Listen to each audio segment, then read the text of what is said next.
puisqu'on parle des plus jeunes, manger devient de plus en plus difficile pour eux.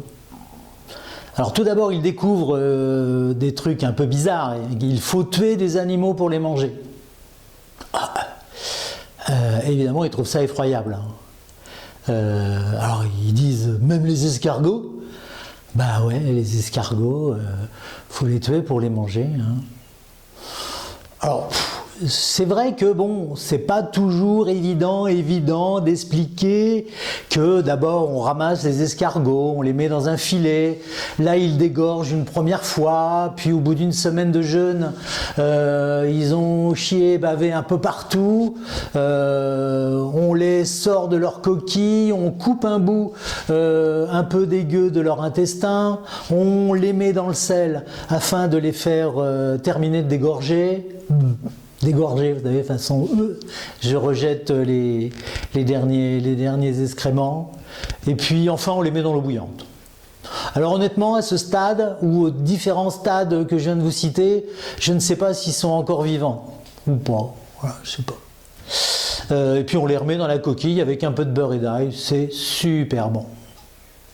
Mais évidemment, même les poissons, hein, je vous raconte pas, sortis de l'eau, ils meurent asphyxiés. Alors très gros, bon, ils bougent dans tous les sens. Bon, on leur donne un petit coup de bâton pour les calmer. Voilà. Bon, c'est vrai que c'est pas. Mais bon, faut bien manger un peu de poisson quand même. Hein. Bon, alors pour ceux qui ont des goûts plus sophistiqués, il y a le homard. Alors le homard, si j'ai un conseil à vous donner, il faut toujours le préparer vivant.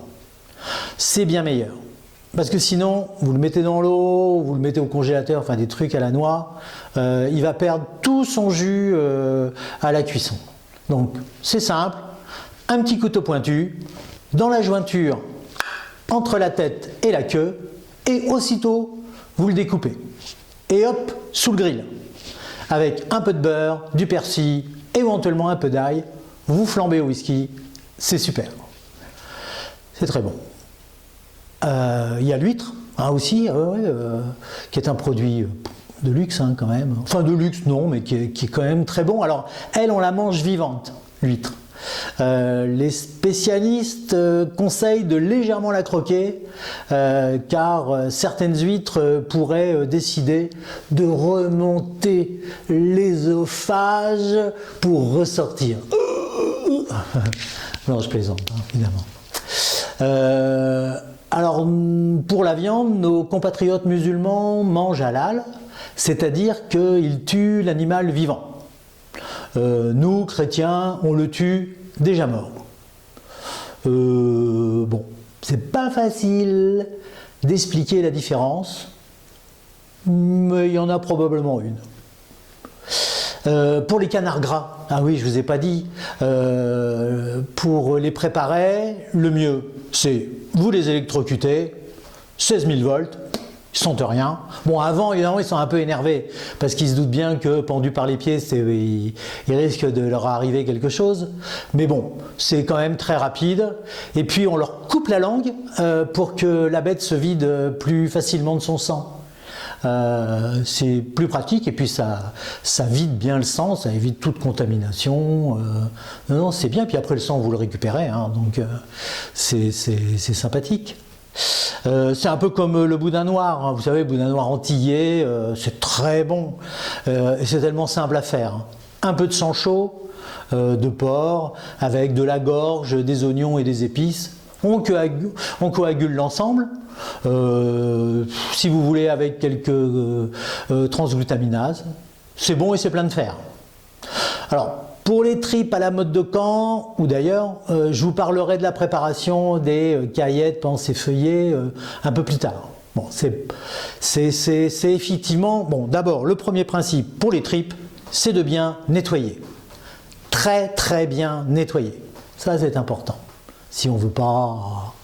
Voilà. Mais une fois que c'est bien nettoyé, c'est très très très bon. Alors c'est sûr que de manger du lapin ou de l'agneau, ou du veau sous la mer, ou un petit porcelet grillé, il ne faut pas l'avoir vu en photo avant de le mettre au four. Hein. Quelquefois, ça interroge. Mais c'est tellement bon. C'est tellement bon.